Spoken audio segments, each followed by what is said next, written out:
Now, the National Assembly yesterday passed the Climate Change Bill. Among others, the bill proposes to assign carbon budgets to companies in South Africa to ensure that the country reaches its nationally determined targets towards the reduction of greenhouse gas emissions.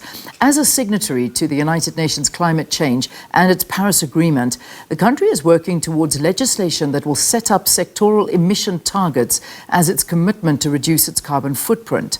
The bill is meant to be a legal instrument to guide the implementation of the country's targets to minimize the severity of climate change impact. All this was presented by the Minister of Forestry, Fisheries and the Environment, Barbara Creecy, before Parliament's plenary session yesterday. Minister Creecy joins us now to talk a little bit more about this. Minister, thank you. Thank you so much for being our guest here on the programme. Good morning to you and greetings to all your viewers at home.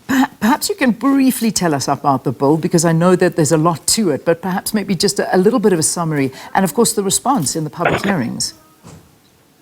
Well, I think what's important to understand is that up until now, we have been working on a voluntary basis, as you've already explained, with industry to reduce emissions, but also with municipalities, provincial government, and other sectors of society to try and develop what we call climate resilience.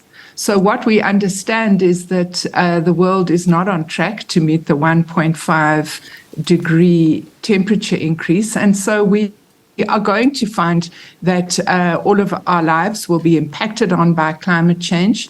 It will affect different parts of the country differently. You showed in your intro flooding on the one hand, drought on the other. That's exactly what we are expecting, flooding in the eastern half, drought in the western half. And of course, municipalities, provincial government have got to start to build ways in which we can adapt. And up until now, we haven't been able to legally coordinate a whole of government response. We also haven't been able to mainstream climate resilience plans into government planning processes so that in due course budgets are assigned. The bill really gives us the legal instruments to effectively mitigate and also adapt to climate change. Yeah. So I mean, you know, resources and funds are at the center of the success of this project. And yesterday you said finances have been organized. You also spoke of a need for a well-structured and robust financing mechanism. Perhaps you can let us into your thoughts. What do you envision? How is this going to work? Well, I suppose on the one hand, we are talking about mainstreaming into government planning and budgeting processes. So over a period of time, for example, coastal provinces must start to look at how they're going to proof their infrastructure against sea level rise. But on the other hand, what we understand is many municipalities in our country are not financially sustainable at the moment. And so if they are going to have to take on this task, they need support. One of the most important means of support is what we call early warning systems, because if communities know that a disaster is going to happen 24 hours in advance, they can take action to save lives and to save their possessions. So we are in the process at the moment of helping municipalities develop their climate resilience plans and also helping to develop these early warning systems across the country. I mean, how much actually has been set aside to fulfill these obligations while we're talking on a monetary side? I mean, does this include the $8.7 billion grant that was committed to South Africa by the Western countries during COP26? No, I mean, that financial resources, and now it's actually $12.5 billion US dollars, is really for transition in the energy sector, but it's also to promote new industries like green hydrogen and electric vehicles. You know, Leanne, there was that climate summit that took place in Nairobi in September. And part of the purpose of that summit was to highlight that on the African continent, while climate change poses enormous risks, it also offers economic development opportunities.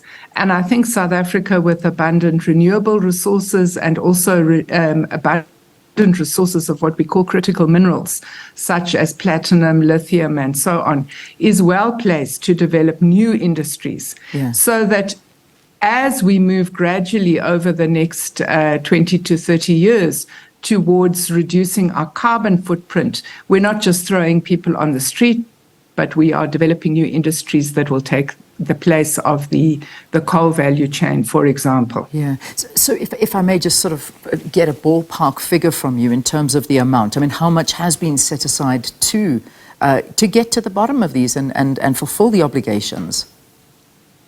Well, Leanne, departments, government departments, municipalities and provinces don't start to budget until there is a requirement that they need to do that. All of us have to fulfill the acts that are assigned to us. And that's why we need this legal mechanism, because we need all levels of government to be starting to address the question, what are the slow onset climate events, what are the extreme weather events, and how are we going to plan so that we don't lose lives, we don't lose infrastructure, and we also don't lose livelihoods. It certainly is. I mean, it has become more and more apparent that this needs to happen as a matter of urgency. But when we bring money into the equation, and I know, as you say, we need to start budgeting after we know what's happening, but it does certainly become worrisome if you consider the current state and performance of South African municipalities when it comes to service delivery and the squandering of funds, because this is going to take a lot of money. Is there a clear approach to see that the actual funds that are put towards this are protected and go where they're supposed to go? Well, I suppose that's why we have parliaments. It's why we have councils, because it's up to elected representatives and also the public to hold all structures of government accountable for the tasks that are assigned to them. Yeah, I mean, I suppose that is a standard answer, and yet it's something. And it's your task as well, Leanne, as the fourth estate. Yeah. That's why we have a democracy. Indeed. It may not be perfect, but I guess it's better at holding everybody accountable than other forms of government. It certainly is, and that's our big question today, is making people register to vote so that they can hold officials accountable for not delivering on promises and these squandered funds we talk about. So, and it's the youth predominantly. I mean, when we talk about something like a climate bill, a climate change bill, this is something that is happening now. But in future, it's only going to get worse, and it's the youth that are at the center of all of this. Yes, I think one of the speakers who spoke in Parliament yesterday said that this bill is an investment in our future. The question of climate justice is uppermost on the minds of all of us that are involved in the climate talks. And one of the aspects of climate justice is the responsibility of the current generation that would be of my age and your age, Leanne, versus those who are still growing up, who will have to live with the effects of climate change throughout their lives. Yeah, and it's a real thing. It really is. But let's just get to where we are right now. And something quite worrisome as well is that reports published by Greenpeace and other lobbyists, they've cited South Africa as one of the world's biggest emitters with no consequence. Eskom finds it difficult to reduce its carbon footprint, as we know. So the question is, what is government doing about this? What mechanisms are in place, having seen the continual environmental disasters associated with climate change? For instance, I mean, KwaZulu-Natal is just one example of the destruction that one can see caused by it through flooding and other issues. Leanne, the World Energy Council has what they call a trilemma. And they say that what we have to do in the current phase is we have to achieve energy security. We have to achieve energy access, which means those who don't yet have access to electricity need to have that access at affordable prices. And we also need to achieve this in the context of environmental sustainability. It's no secret that 90% of our energy is currently being generated by coal. And obviously, the whole concept of a just transition is that over a period of time, we have to broaden our energy mix. One of the unintended consequences of the current energy crisis has been that there are about 10,000 gigawatts of renewables that are in the project pipelines. So I guess that our country is moving towards a more diversified energy mix, and that, of course, will have a positive impact in due course of reducing emissions. One of the quick questions that I need to ask, and I think it's a very important one. I mean, MPs asked a question that's been asked previously, and I think we as South Africans think this as well. Why are developed countries keen on moving South Africa from coal-based energy sources to renewable energy, while the reality is that some of them are the biggest buyers of South African coal? Has government applied its mind to this? Well, obviously, our country is going to take advantage of the current commodity boom. And over the last couple of years, the sale of coal is one of the minerals that has contributed to our fiscal sustainability. I do think it's important to say that the nationally determined contribution to reduce greenhouse gases that we have deposited with the United Nations is our contribution. Nobody dictated that contribution. Nobody researched it other than we ourselves. And our contribution is in line with what we can afford to do as a country. It has an upper limit, which is compatible with the 2-degree temperature reduction goal. It has a lower limit, which is compatible with the 1.5-degree temperature increase, which science is telling us is a preferable solution to the climate crisis. And where we get to in that spectrum is dependent on the extent to which we receive support. Now, this support and the requirement for developed countries that have created the climate crisis to support developing countries in their transitions is a requirement of the Paris Agreement.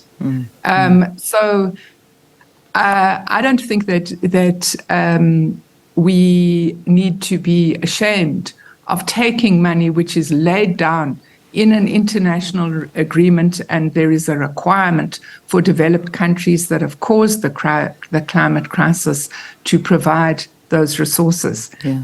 So the key issue is, will those resources be offered to us in a manner that doesn't create indebtedness for future generations? And that remains an important debate in the climate negotiations. Yeah, and that's the key at all of this. I mean, at the end of the day, can we as a country afford this? And the bottom line is, I mean, when we talk about it, and I know the president has spoken about this, and the Presidential Climate Commission handed over the Just Transition Framework to the president. I mean, when we talk about education, skills development, reskilling, upskilling the workforce, social support for communities, with promises of jobs. All of this has been promised, and yet we're sitting in a country without electricity, trying to go through an energy transition, places that have completely relied on coal, and jobs in this sector are falling apart, and it doesn't seem that there's any upskilling when it comes to an energy transition. So we're finding ourselves in a very difficult position.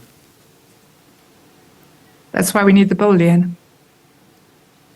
All right, we'll leave it there.